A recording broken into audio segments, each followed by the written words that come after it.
మహిళలపై అత్యాచారాలు ఆపాలి, మహిళలపై అత్యాచారాలు ఆపాలి, మహిళలపై అత్యాచారాలు ఆపాలి.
बची नहीं, बची नहीं, बची नहीं, बेटी पढ़े, बेटी पढ़े।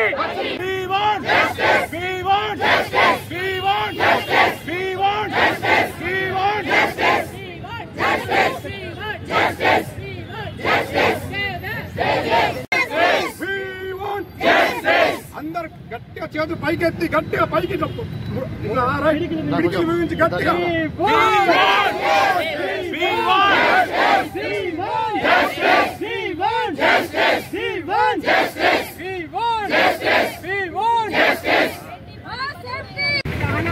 ప్రాణం పోసే డాక్టర్కే ప్రాణహాని వచ్చింది.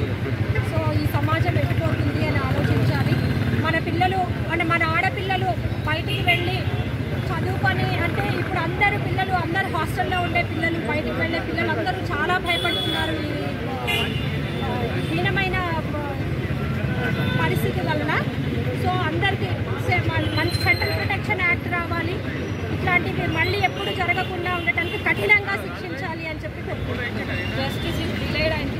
జగిత్యాల ర్యాలీ జరుపుకుంటున్న విషయము కొంతమందికి తెలిసి కొంతమందికి తెలియదు. ఒక నిర్భయ కేసులో ఎలాగైతే అఘాయిత్యం జరిగితే ఉరి తీశారో ఈ గ్యాంగ్ రేపు చేసిన వాళ్ళను కూడా ఉరి తీయాలి అనేది మహిళల యొక్క కోరిక.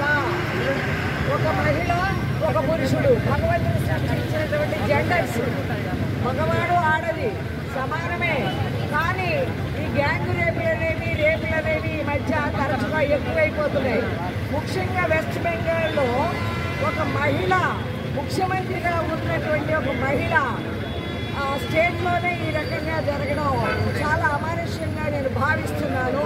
కష్టం వచ్చిన రోజున అందరూ ఒక్కటి కావాలి, ఏకం కావాలి. ఫోన్లో గంట సేపు ఈ విషయం గురించి డిస్కస్ చేసుకోవడం వల్ల లాభం లేదు. ఐక్యత అనేది చూపించండి, అందరూ ఐక్యం కండి. అప్పుడే ఆ ఇన్స్పిరేషన్ అనేది పక్క ఊర్లకి, పక్క దేశాలకి, దేశానికి బాగుతుంది. భారతదేశంలో ఉన్నటువంటి మహిళలందరూ జాగ్రత్తగా భయపడకుండా ఎప్పుడైతే రోడ్డు మీద నడవగలుగుతారో ఆ రోజే మనకి నిజమైన స్వతంత్రం వచ్చినట్టు. జై హింద్. యావత్ లోకానికి నిజంగా కూడా ఒక చేదు.